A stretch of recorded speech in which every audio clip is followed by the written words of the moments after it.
Welcome to Bookie's Place. Listen, today is going to be an amazing day. You know what we do here? We don't talk about the glitz or the glam. We talk about the grit and the grind. And we bring your favorite people to come here and share their stories with us. And today in the building, we have the phenomenal, multi-talented singer, writer, actor, comedian, OAP extraordinaire. Ladies and gentlemen, give LOLO a Bouqui'S Place welcome. Drum roll.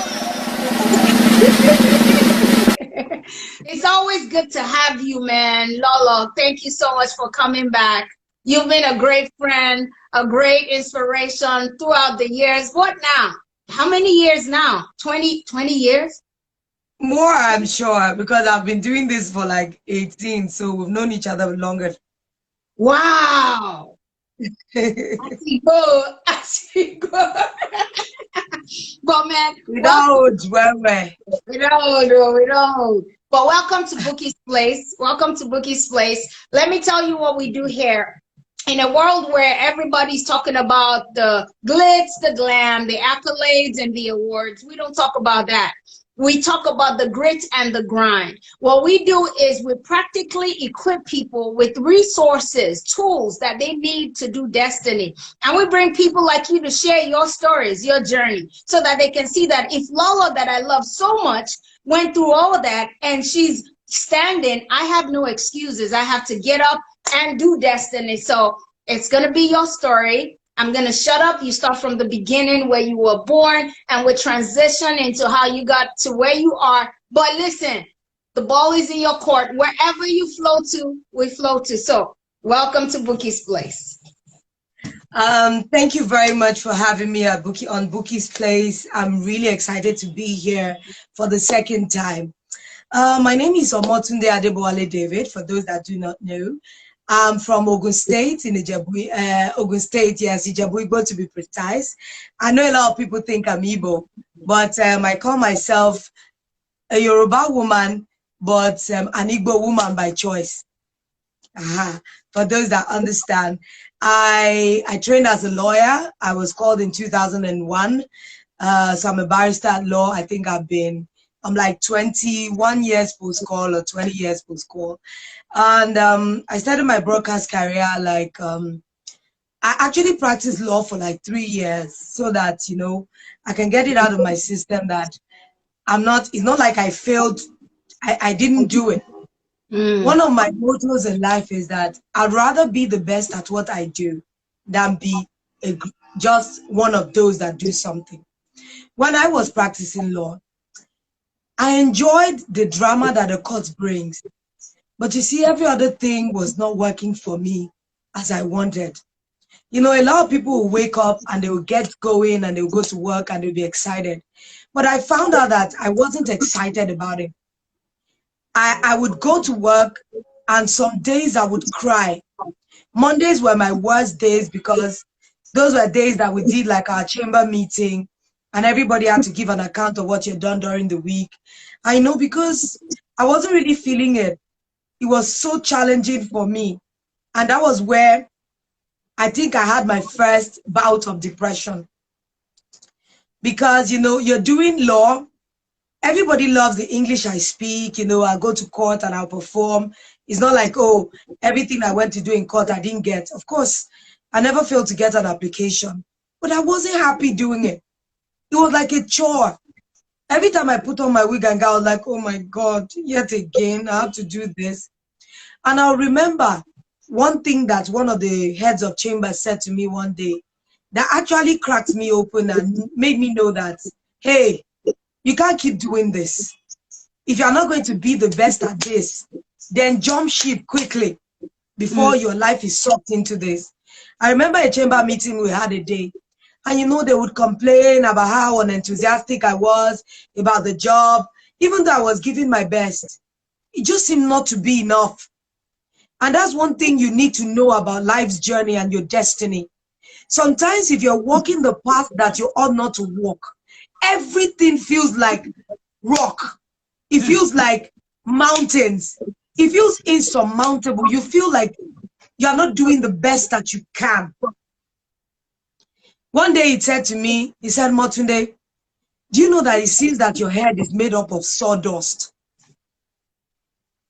I was devastated because I was giving my best, but I knew it wasn't good enough because even me, myself, I wasn't feeling myself. But for one of the heads of chambers to say that, one of the managing partners, it ruined my emotions. I was like, God, what am I doing here? And that was what made me wake up. I just woke up that day and said, no, I am made for more. It can't be just this that is there for me to do. Then I started to ask myself hard questions. What can you do without effort? And I knew that entertaining was something I loved to do.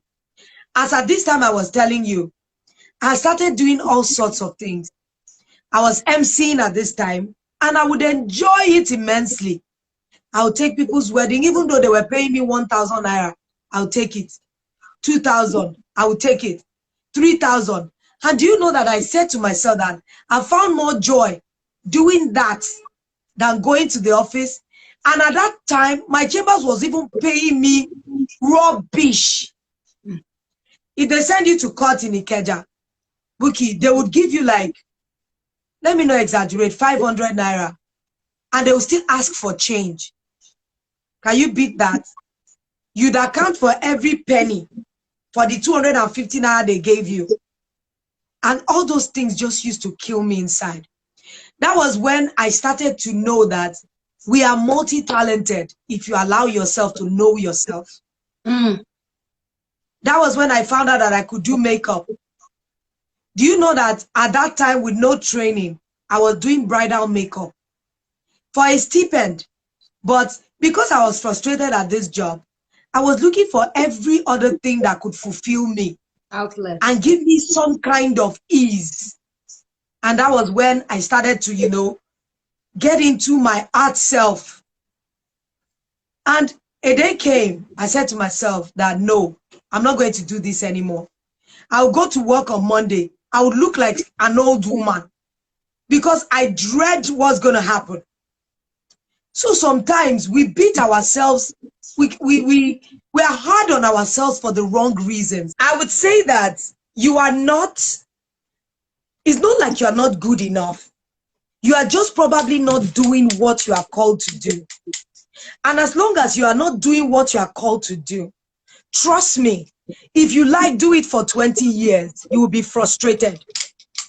Over the years, I've met a lot of people that you will be wondering, why are you doing this job? They'll tell you it's because of money. And they'll be making a lot of money, but it doesn't make them happy. No fulfillment. No fulfillment whatsoever. So I said to myself that I'm not going to continue doing this.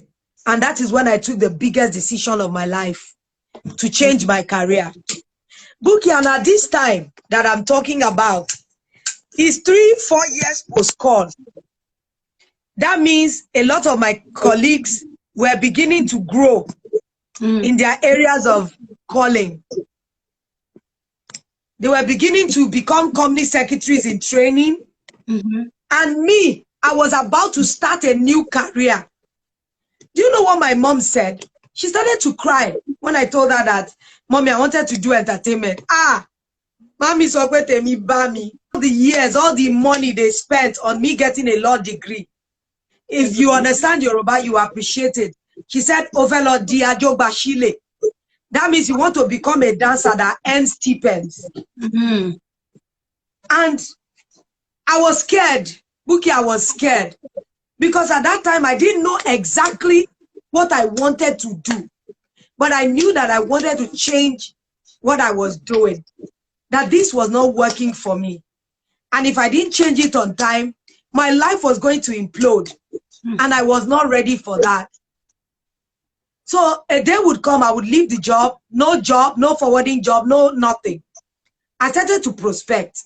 And you see, the beautiful thing about destiny work is that once you take a step, the universe, everything God has created will begin to work in your favor. I first got into a drama troupe. Many people out there, they'll say, oh, they've always had it together. I joined this drama troupe by Peter Ejiro. Anybody in Nigeria knows that the Ejiros were one of the first, movie producers of those times. Chico Ejiro, Peter, and the rest of them. Boukie, we were doing stage dramas for secondary school. I remember we were staging Our Husband Has Gone Mad Again for secondary schools.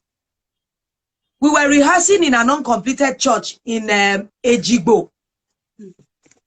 Anybody that knows Nigeria, that knows Lagos, will know that that one is interland.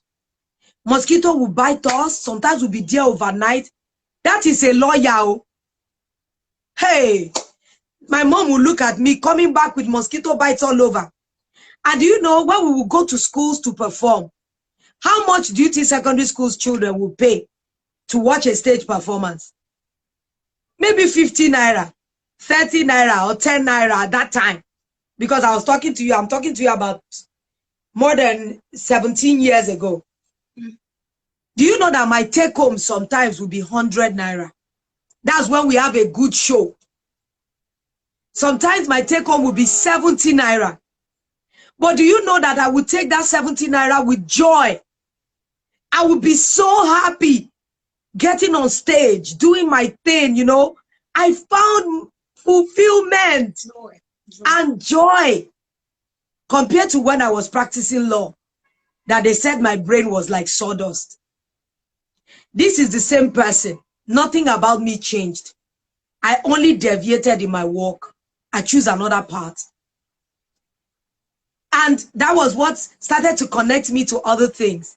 From there, I got an opportunity to feature in a rehash of Second Chance by Chico Ejiro that year too. That was how I got my first TV appearance, playing a Yoruba woman that was uneducated and she had come back to adult school. You see, but if you do not take those steps, you are going to keep being hard on yourself. And I found out that crying doesn't make your life better. Careful decisions make your life better. And that's what I kept doing. After a time, I started prospecting for other things to do.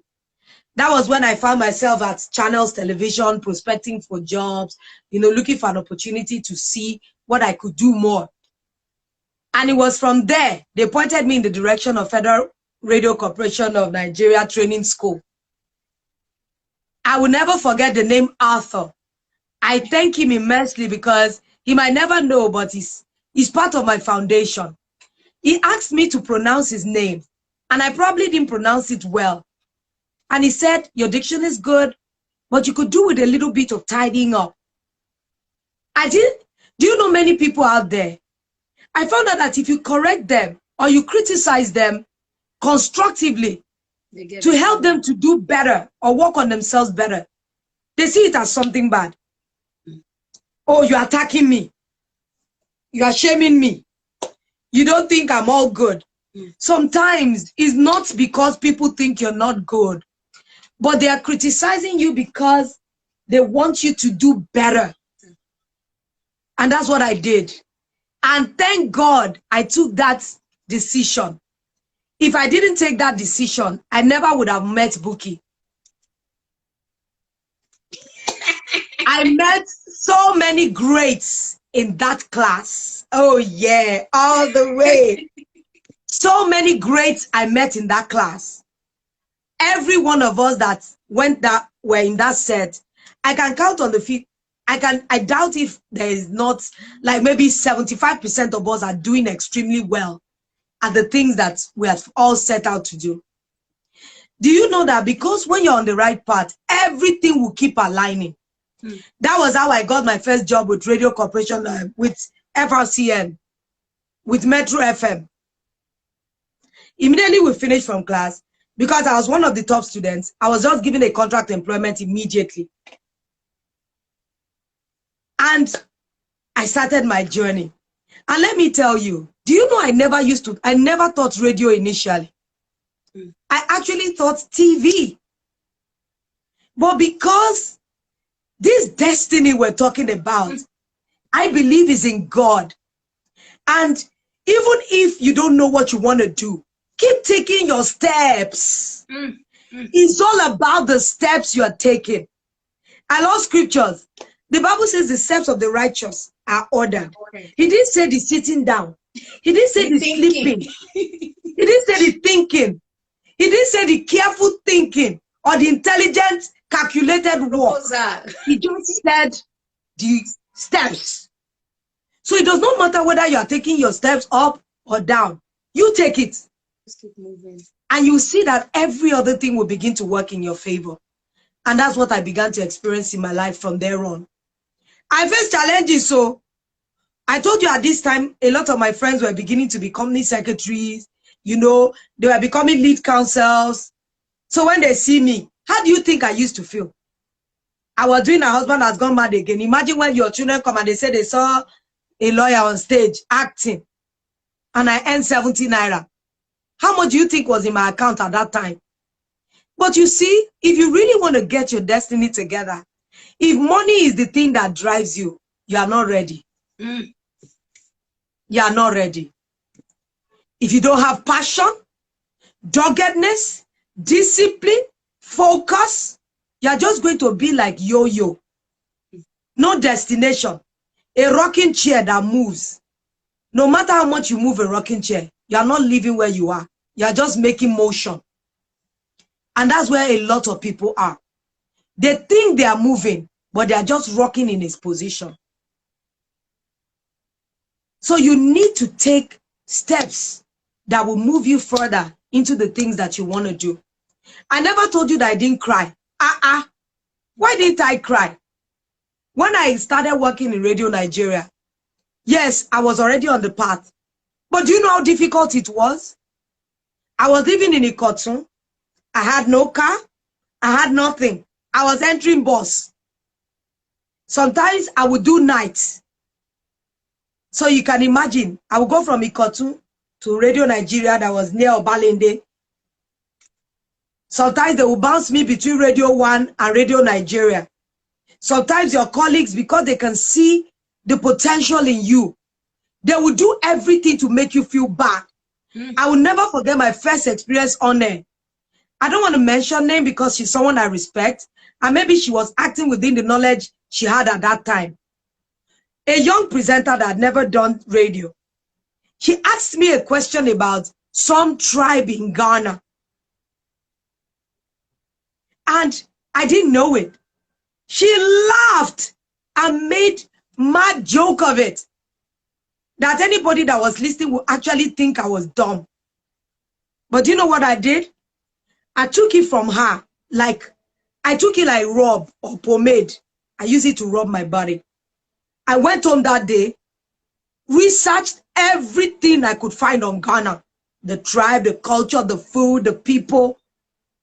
The next time I sat with her, I made her feel unintelligent. Because you are fighting to keep yourself relevant. Ask young people today, what are you willing to do to that talent that you have naturally to make it better? Because talent is not enough. Talent is like when you see gold from the ground. It's not polished, it's not washed, it's just raw, unattractive. That is where a lot of people are with their talents. They don't need that. Their talent needs brushing. It needs polishing. It needs working on. If you don't do that, you might just be average all your life. So it's not just about I have talent. What are you doing to make your talent shine? If gold does not pass through fire, it can never be as purified as what we see being worn. And a lot of people don't want those hard work. I told you I did all this. In the midst of this, I got married. I had a baby. I had no car.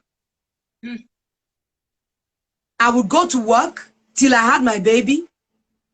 I went a bus and I would do what I needed to do. And that was how I lived for how many years.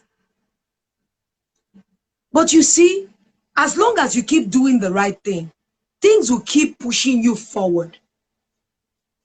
It's a natural law. If you take like a bowl and you put rice and beans, do you know if you keep shaking that rice and beans, some will start to separate. Your beans and your rice will begin to separate, and you begin to see them differently. That is what happens when you give work to your talent. You are shaking it, and things will begin to separate, and you begin to see more clearly. So those were the things that I did at that time. And after a while, I did a bit of radio. I just said, okay, I wanted to do something else. I took a hiatus for like a year, did a bit of artist management, you know, to learn. I didn't even know I was going to be going back to radio again. When I found myself in Wazobia, my Wazobia story is another great one. You see, many of us put limits on ourselves that nobody put on us. At that time, I was so tired of working radio. I said, I want something else. Somebody in my church at that time, I was in the drama department. She came to me and said, Motunde, there's a new radio station they said is coming up, and it's Pidgin. Would you like to do it? I looked at her. I said, with all the time I have spent polishing myself to speak correct and good, eloquent English, I should go and throw that away and go and do Pidgin. Are you kidding? But you know, God just impressed in my heart that, okay, why wouldn't you want to do this? It's different. It will challenge you to do something better than what you are used to. By the time I got to Wazobia to do my audition, they had already finished auditions. But because of that lady in my church whose brother was working in the production department, I was able to get a late audition. I wasn't among those that have done the official audition. I did the audition in January. Bouqui'S, I was called in April, 4 months after. But do you know the amazing thing? By the time they were calling me in April, I was 5 months pregnant. That means at the time I went for the audition, I didn't even know I was pregnant. So I was employed 5 months pregnant. Wow. Who employs a woman with 5 months pregnancy to a new job? But do you know what? I don't know how God did it, but I'm going to just lay it at his feet and give him the glory. Do you know my bosses thought I was just a chubby lady? I'm telling you. Because sometimes in your destiny work, allow God to do his work. Don't help him. I didn't do anything. Do you know that by the time I was ready to have my baby, Bouqui'S, I was already so popular, so famous in 4 months that when I went to have my baby, the fans, people that are listening to me on radio, they did not allow Wazobia sack me. People were sending emails, calling, asking where I was. That my boss, they had to call me from work and say, Lolo, we're sorry you just had a baby, but you got to resume. Because I was already, I couldn't have done that for myself, Bouqui'S. It's not about prowess. But God knows how to help us when we are helpless. And that's what I experienced. So by the time I got back to work, just a month after having my baby, it was overwhelming. And this is the same person that the first time they opened microphone for me on Wazobia, people were sending message that, who is that person? Does she know how to speak Pidgin? What's she doing? I was like, hey, God, what am I going to do? But I've always told myself that you can only better your best. I am my own competition. I don't do, I hardly compete with other people. I tell myself every day that if your goal in life is to be better than your best, then you're all right. You don't even need to look anywhere. If you keep being the standard that I want to be better than I was yesterday, that means you are competing with your own self. Then you don't have to get into the mud of, you know, pushing people out of the way or doing things that God didn't ask you to do. And that was how God solidified my position in Wazobia. Of course, I was going to go ahead and enjoy and have a lot of other challenges. You know, there was a time I was in Wazobia and the newsreader in Cool FM, they couldn't get a newsreader. So they had to second me from Wazobia to Cool. I was doing 2 jobs every day. Do you know how that tasked my brain? I would do English news at 6:45.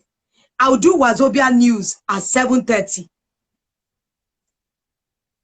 And I did it for almost 6 months before they could find a newsreader to take over the job. Very tasking, but it was one of those things that honed my skill till today. That means when people talk about my versatility, Stretched you. I was stretched. All those time, it wasn't easy. I was coming from Ikotu. That was when they started using car to come and pick me from the office. And, you know, my life was getting a little bit easier. But it didn't come without challenges.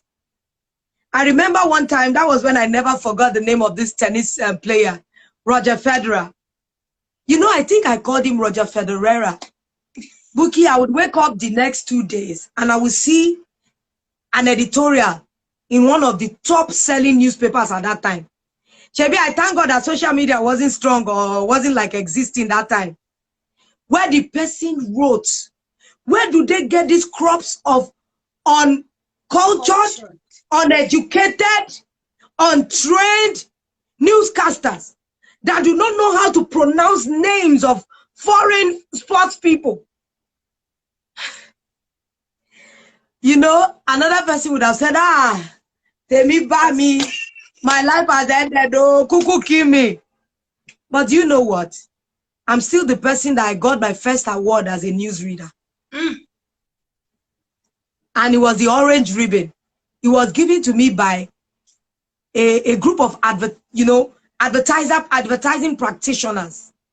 It wasn't just some group, people who know Sabi. I mean people that know their job. So from then, awards started coming from left, right, and center. In your destiny walk, you are going to face up hills, low hills, middle grounds, but that is what life is made up of.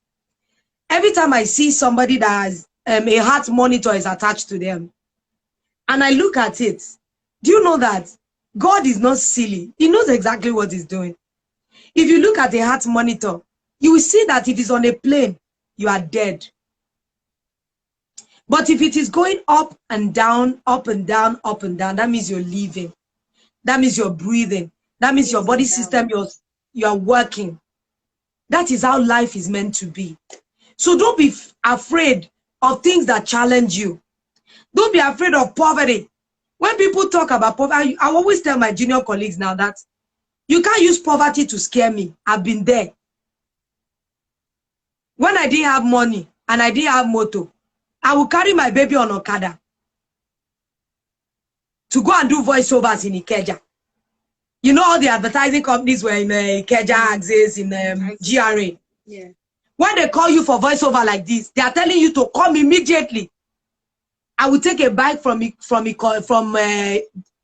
Jakonde on Ikotu to get to Ogba to go and get the job done. Wow. That was when I got some of my biggest jobs. Which brand? Name them. Have I not worked for at that time? Until I even became too busy to do voiceovers or even to have time. So our life is not devoid of challenges. That is what I always tell young people. Lolo didn't become Lolo in 1 year. I became Lolo in like 15 years. All these things I told you, it took years to hone. It took tears and pain to go through it, to be able to get to where I am today. This same person, that time I was prospecting for a job. I remember that time that I went to channels. I also went to a couple of TV stations. Do you know what one of the CEO of one of the stations told me? He said I was too fat and I was too black to be on his television station. That day I felt like, God, what happened? Why? But look at me today, years after. Even when the station, if they would call me for an interview, I would never take it because they can't even afford me. And that was the people that told me I wasn't good enough at that time. The amount of rejection I've faced in my life is enough to kill any human being. People have always talked down, thinking that, oh, you cannot do this, you cannot do that. But you know, every time people have told me that I can't do something, I go ahead, do it exceptionally, and the people that talk will come back to say, how did you get this done? I'll say, thank you so much for telling me I couldn't. Because you told me I could not. Motivated me. I got motivated and I kept pushing.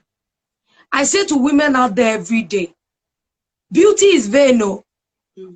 You better know that beauty without brains is like a waste to me. Everything I do, I try to merit it by the grace of God. I've never in my life doctored an award. I have so many awards that I can't even put it everywhere. I keep it in a bag in my house. That is how it is. I've been nominated for awards that I didn't solicit for votes one day because I just felt that young people should get it this time. I stayed in Wazobia for like almost 13 years. And when I was going to leave, you know, when you want to say, okay, what next? I'm always asking myself, what next? If you do not ask yourself what next, you are just going to be on that space and you're not going to move. As I'm talking about all this, I'm having my own private challenges, aside work challenges. In the midst of all this, my marriage became dysfunctional and I got divorced. Those were low times in my life that I felt like, God, if anybody knows me, knows that I believe in family. I love God. And it was like something that I believed in that much didn't work for me. But I took a decision. Until today, I'm thankful to God that I did take that decision. Because a lot of people will say, oh, media girls don't stay in marriage. They are this, they are that. You don't know them. You don't know everybody's story. It's not just physical abuse or somebody beating you. There's something called emotional implosion, where you hate your life so much that you wish you died. That was the second time I had depression in my life, and I was suicidal actually. I would remember at that time because I've always been a Christian all my life. So you can imagine a Christian girl wants to leave a marriage. It was like something I couldn't even say to people. So I started to pray that I die. That maybe if I died, the Christian community would not judge me. Bouqui, I would sit in my house and I would lie on my bed and I would will myself to die. That sometimes I would see my spirit leave my body and I would see myself from up of my roof. Everywhere I turned, I would want to just, like if I died or if my partner died, maybe my life would be good. I'll be able to have a second chance. Then I told myself one day that, wake up, what's wrong with you? What is so bad about living a marriage? And I said, God, you say you hate divorce. He said, I hate sin. I hate lying. I hate backbiting, fornication, adultery, bearing false witnesses, just like I don't like divorce. But it's a sin that everybody can repent from. I see a lot of women are in marriages that are killing them. And the people that I knew then will say, you're a Christian, you can't go. If they die in the marriage, they'll say, why did you wait to die? You could have left. I've seen people that have killed their spouses because they were unhappy. And you say, why? You could have left her. You could have left him. But when they take that decision, it is still these people that will judge them. Bouqui, when my marriage crashed, I felt alienated from my Christian family. I wouldn't go out. Some of my friends' husbands would not let their wives interact with me because they felt I was going to teach them rebellion. And I was looking for anchor to hold me through those times. And for me, you can imagine when the press would write terrible things about you. I remember that the story broke into the media. I wasn't the one that gave the story to media. It must be one of the people that knew me, you know, that wrote about my challenges, and he embarrassed the father of my children because that wasn't my intention. The father of my children and I, we have a very fantastic relationship. We are not married, but we love our children equally, and we do our best to co-parent. But you see, all this was happening to me, Bouquie, and I was still doing my radio job. There are many people that don't know that some of us, we go through so much, but we even do it in the presence of people that are judgmental. Because our lives are in the public. We live our lives before people. So they feel they have a right to judge us. Mm. But I thank God for my Father in heaven. That was when I understood the fatherhood of God. Bouquie, there were some scriptures that came alive for me. It became flesh, that it took me out of depression, literally. The beauty, the confidence that I have now, that everybody say, Lolo, you're killing it, you're fine, because I'm too hot for my own liking. I'm too happy, I'm too joyful, that sometimes my joy kills people. Mm. But I got that because God surrounded me, held me, and is still holding me. Try and be a mother to children, to 4 children on your own. Then you know that it's not beans. And I even adopted one more. I adopted my nanny.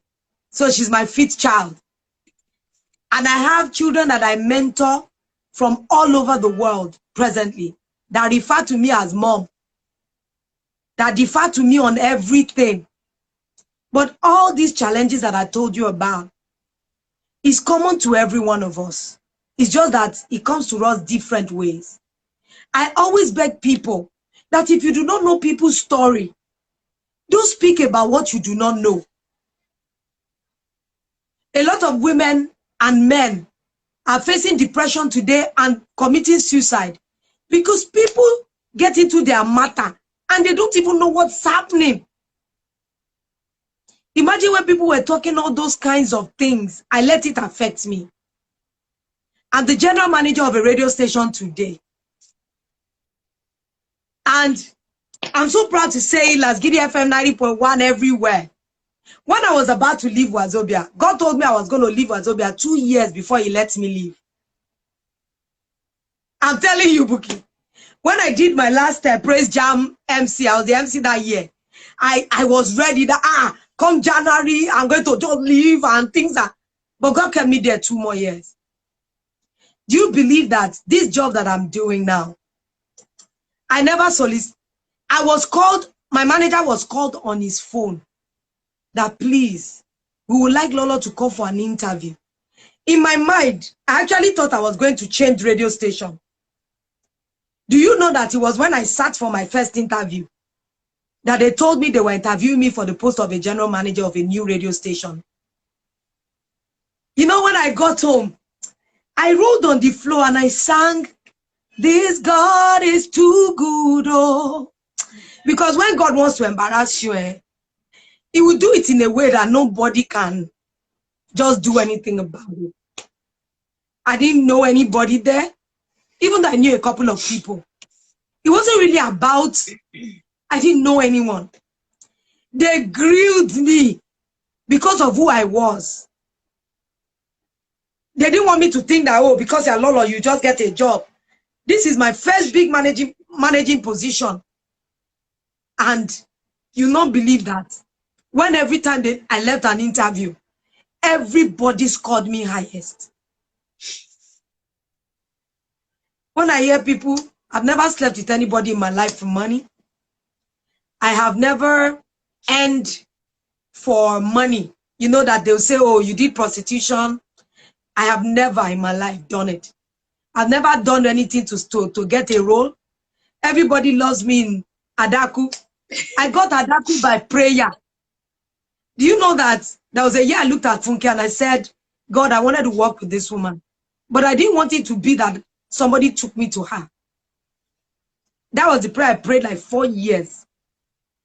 Lola, she came for my first show at the Museum Center.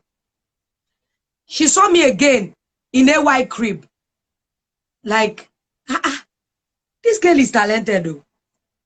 She saw me again doing stand-up comedy at yours event at a hotel. All these events I told you, I didn't earn 1 naira. Many of these young people, they think everything is about money. It's not about money. I didn't know Funke at that time.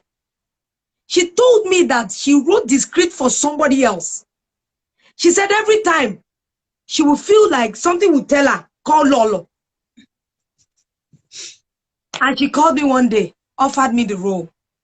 And I'm so thankful to God. All of you can testify what God has used Adaku to do in my life. And I always appreciate Funke Akindele for, you know, believing in me and, you know, allowing me to be the best that I can be. It doesn't matter who thinks you're not good enough. Is he crying? You think I still don't cry? I cry every other day. Because life's challenges will not leave until you die. But the only thing you can do is to keep putting one foot in front of the other. Keep watching things unfold.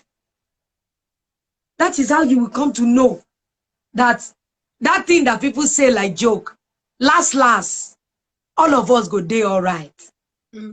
That is my experience. I've had days that I didn't have money to eat like this. You know, we celebrities, we can't say it to people that were broke. They expect us to have big houses. They forget that we earn salaries.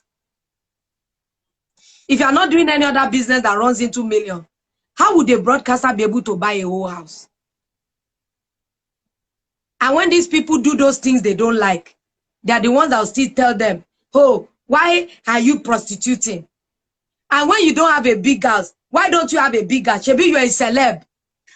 That's why I tell people, I leave my truth before everyone and God. It doesn't matter whether you think it's good or bad. It doesn't matter whether you think I drive a Rolls Royce. All those things doesn't matter to me. But I thank God every day for my countless achievements. That I can say before God every day that God gave me this and that. And those are the things that bring pride for me. It's not the money. It's not the fame. It's the fact that I know the process. And I can tell anyone categorically, you can fact check me, that all these things I say, they are nothing but the truth. So in your destiny walk, you have to tie your wrapper very well. Because I still face challenges every day. But because I've known how God works, I know it's only for a time. You're going to pass through it. I've never seen you like yesterday so much that yesterday didn't pass. No matter how much you love your birthday, the next day is going to come. It's over. Simple. And that is how life and its challenges come. And you must know that you are not even better than those that are dead or gone. It's a privilege that we are alive to even talk about things. So every day that I breathe, I see it as special, as another opportunity to do better, to be a better version of myself, to give more. When people talk about philanthropy, is it because I don't show it on social media? They can go and look at Instagram. I'm the founding president of Caring Sisters Ministries. I started that ministry when I was in NYSC. I was not even LOLO. So I've had my NGO for the past 20-something years. I'm not even the current president. So when people talk and say, oh, Lala, give us things, I just be laughing. I've been doing it when I had no money. A portion of my salary every month goes to it for us to be able to bless other people, do this and that. That's what my life is about. And that's what I strive every day to live. Our stories can bring us tears. It There are sometimes I will sit down and wish that I had more. But when I think again, I already have a lot. There's so many things that I don't have, but there are many things that I have already too. Many people will laugh, I don't have husband. So people have husband, they're not even caring for them. And that's a good man, though. But it doesn't matter. There are so many people that are divorced today, they don't even have children. I have friends that have never been married at all. Oh, and they are great women. They didn't offend God. It doesn't mean that their life is not wholesome. It doesn't matter. Whatever your life journey is, walk it with pride. Walk it with joy. Own your truth. I'm not one of those celebs that are going to be telling you all those things you hear. If I cannot see your process, there's nothing to envy. There's nothing to desire. Every young person that I've had the privilege of mentoring, they see me in my office. I do shifts. As the general manager, I still put myself on shift. Those that follow me on the station know. I do 6 a.m. to 9 a.m. every day. That means I have to leave my house every day, 5 o'clock. And yet young people are telling you, sorry, if they can't carry me, I can't do the job. I can't stress myself. Are you kidding me? When the people that work alongside me see me, I'm the madam in the office, so. But I'm one of those that roll up my sleeves and get into it, because that's the example I saw from Jesus. Jesus did not lead from, he didn't lead from a citadel. He led from within his disciples. I've read scriptures up and down. I've never seen any record of where Jesus left somewhere and his disciples were not there. I didn't hear when he rode a donkey and they were walking. That is where the governors, even of our country, gets it wrong. Leadership is servanthood. It's like an elevated servant. That's all. If you know what it is to lead and to serve, then you will not make your people suffer. You gotta be hands-on. We gotta walk to make it better.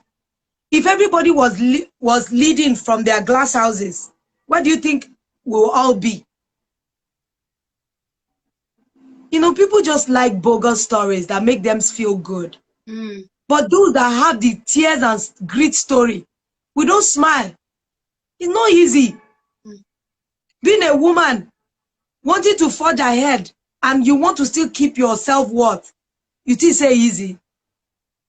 This woman, everybody will laugh, oh, Lola, everything is all together. I know how many times I'll go and, you know, prospect for sponsorship for my comedy show. And I will be in front of this man for 2 hours telling him about my proposal. And the guy's eyes will just be on my breast. And after 2 hours of talking, he will say, so let's pick a date to discuss the proposal. Then I will say, sir, what have I been doing here for 2 hours with this proposal? You think it's easy? Okay, I wasn't laughing. Where I was rejected on that because I chose not to follow him. A young lady in miniskirt will go there and she will not spend 30 minutes and she will get it. Don't you think I go home and say, God, what did I do? Of course, I have those moments. But you see, I keep asking, what do you want to choose? I keep saying, if you check my post, I always say, joy is free. Joy is so fundamental for me that because you don't need anything to have joy. Happiness can be tied to things. You can be happy because you bought a new car. But you know, joy comes from being alive alone. That's why the Bible says, you that don't have money, come and draw from this well that you're not going to pay. Draw joy from there. Because you know that in 21st century, we need it. If you don't dance naked on Instagram, do you get follow? You don't.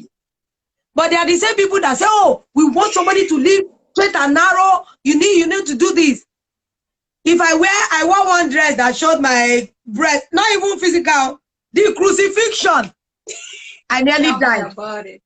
Because I wanted to try and do it. People don't want money. People want money now, you know.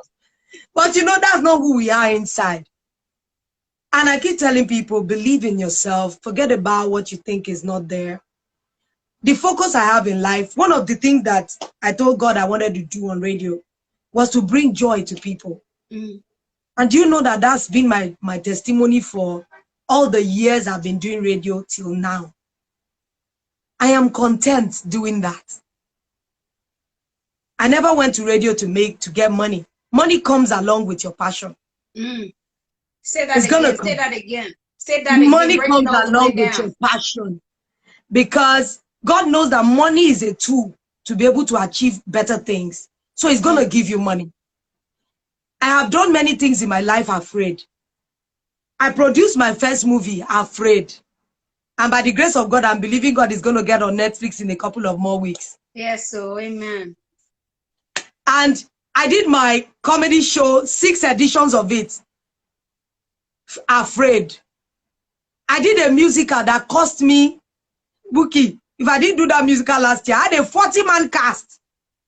And I paid everybody, even if it's stipend. It was still my sweat.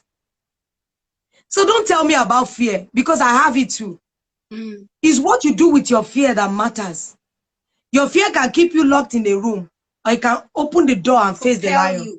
Propel you to do great things. So always choose the one that is going to push you forward. I don't have all the answers to everybody's life's problems. But one thing I know is that as long as you keep believing, as long as you keep doing your best, you will see that your yesterday cannot be everly compared to your today. Never. Faith in comparison. It's not. The steps of the righteous is like a shining light. It keeps shining. When I joke and play that I'm going to do government, people will think it's joke. The day they hear it, they'll say, no, Lord, how did you do it? We are friends. But I don't know how it's going to come. I don't know how it's going to happen. But I believe that I have a lot to offer even the country. In any post that I'm giving, whether I'm just giving an appointment or anything. Because people that want to be change makers cannot be afraid of challenges. And I thank God every day. I'm still unmarried. I'm still divorced, Jare. I'm still playful. I'm still childlike. I'm still fearful. Humble. Sometimes humble. I'm still human. Very humble. I'm still me. If I say so myself, Lolo, humble. Humble is humble. Okay, they say I'm humble too. But you see, the example of humility comes from Jesus. He was God in every way, but yet he chose to live as man in every way. So who are you that everything that you got was freely given to you by God? When I see beautiful girls pose, do you know even their perfect butts, their nice teeth, their flat belly was given to them by God? Dr. 90210 can give you hair too in LA. That one, no matter how you chisel your body, you and I know that it can never be like when you were created that way. Yeah. Go and ask people that have silly implants. It doesn't feel natural. You just come to accept and live with it. But God had created everybody. He made us fearfully and wonderfully. You know, some people are going to like those that look fearful. And some are going to like those that look wonderful. He has created people for everyone. This woman that say, oh, people don't like me. I don't have this. I find pieces. So anybody that don't like it can go and jump into lagoon. But as far as I'm concerned, I'm going to keep living my life positively. I'm going to keep pushing my boundaries. I'm going to keep, doing all the things that God puts in my heart to do. I did 2 gospel songs last year. I'm about to do videos for it. I'm living my own life. I'm writing my book. I finished my book. The manuscript is ready. I'm working on, cover and everything right now. keep doing what you can. Forget about those things you don't have, because those things that you think you don't have is still gonna come. So instead of you agonizing, worrying, spreading, wasting your, I see some people, you stay on people's timeline to abuse them, people fulfilling their own dreams and purposes. You are still broke. You are living in Ajegule and you're on Instagram attacking people that are living in VI. Are you not a fool? Should you not use that time to work on yourself, on your character, on your craft, on your talent, on your potential, so that you can get to where they are, instead of being that little person with a little mind? Do you think when Dangote and Otedola, when they gather, they discuss 1 minute? 1 minute. Do you think they discuss poor people? But when you see poor people gather, they discuss rich people. God bless everyone. Thank you so much for taking time. Thank you so much for coming to Bouqui'S Place. Listen, man, we love you so much. We support you. Thank you for inspiring us. And you guys, go to Bouqui'S Place on YouTube to watch the full interview. I love you, Lolo. You're my girl for life. Ride or die. Mwah.